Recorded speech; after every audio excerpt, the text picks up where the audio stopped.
Nabi Muhammad SAW mengatakan bahwa nanti ketika hari kiamat telah tiba, seseorang lelaki miskin akan menghadap kepada Allah.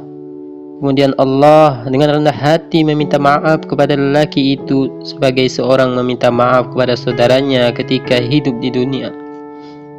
Lantas Allah Subhanahu wa Ta'ala berfirman, "Demi kemuliaan dan keagunganku, tidaklah aku menjauhkan duniawi darimu itu sebab engkau begitu hina dalam pandanganku.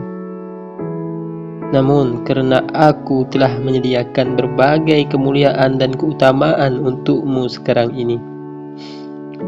Wahai hambaku, sekarang keluarlah menerobos barisan manusia itu. Dan lihat siapa yang telah memberi makan atau memberi pakaian kepadamu dengan ikhlas karena aku ketika di dunia. Gandenglah tangannya. Ia telah aku pasrahkan kepadamu. Padahal seluruh manusia ketika itu masih terbelenggu oleh keringat mereka. Maka hamba itu segera menerobos barisan manusia seraya menebarkan pandangannya. Siapa dari mereka yang pernah memberi makan dan pakaian? Setelah ditemukannya, hamba itu pun menarik tangannya untuk diajak bersama memasuki surga.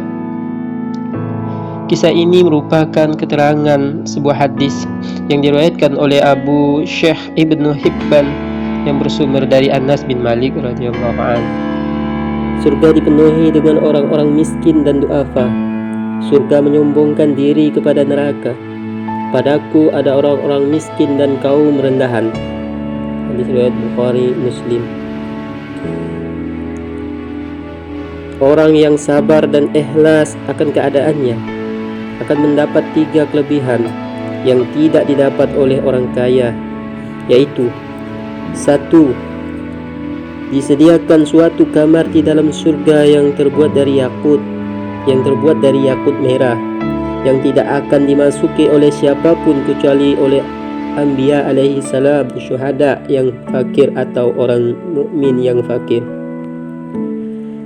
2. Jarak orang-orang fakir dengan orang kaya yang masuk surga adalah setengah hari di akhirat, itu 500 tahun di dunia.